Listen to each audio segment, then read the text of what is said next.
Nearly 2 months after the countrywide lockdown was imposed to contain the spread of coronavirus pandemic, domestic flight operations have resumed from today, that's May 25, albeit amid confusion as several states have set their own rules. First domestic passenger flight arrived at Delhi airport today from Ahmedabad via SpiceJet. Now, apart from this, Delhi-Mumbai and Mumbai-Patna flights were also among the first flights to really take skies today. Now, apart from this, however, two states where the flight operations will not resume today are West Bengal and Andhra Pradesh. Andhra Pradesh will see operations resume from Vijayawada and the Vizag airports tomorrow onwards, that's May 26th. In West Bengal, however, domestic flights will recommence from 28th of May on a limited scale. Now, remember, due to the massive damage caused by Cyclone Amphan recently, West Bengal's Kolkata and Bagdogra airports will handle only 20 flights Thursday onwards.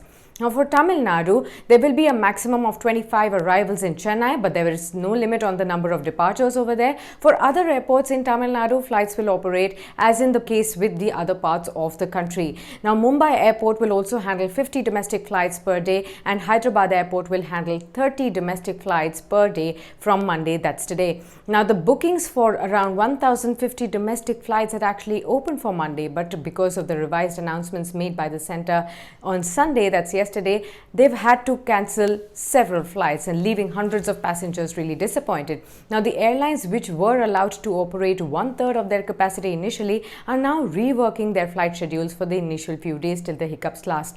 Now, in the midst of uncertainty and confusion, representatives of airlines and several states held multiple meetings with top officials of the Civil Aviation Ministry on Sunday, covering a range of contentious issues like quarantine rules for flyers and standard operating procedures for leading airports as well.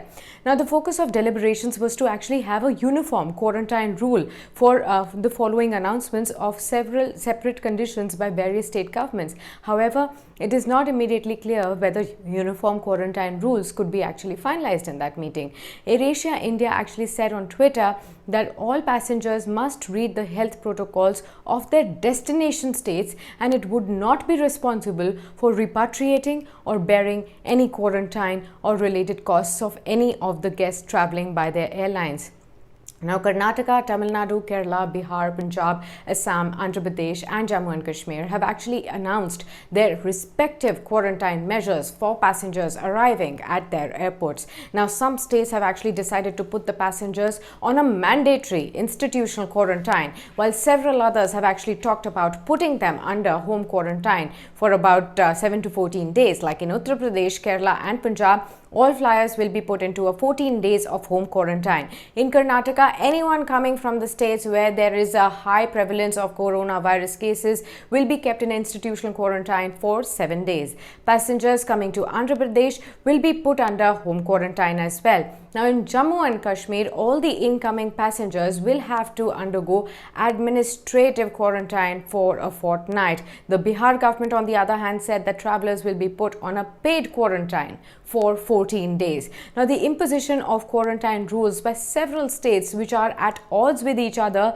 have also triggered concern among the flying as well as the cabin crew of the airlines. Pilots and cabin crew await clarity on whether they have to be under quarantine or show up to work the next day as well. So that's where the confusion lasts. Now, the central government in the meanwhile is trying to really create coherence in the quarantine rules in the days to come.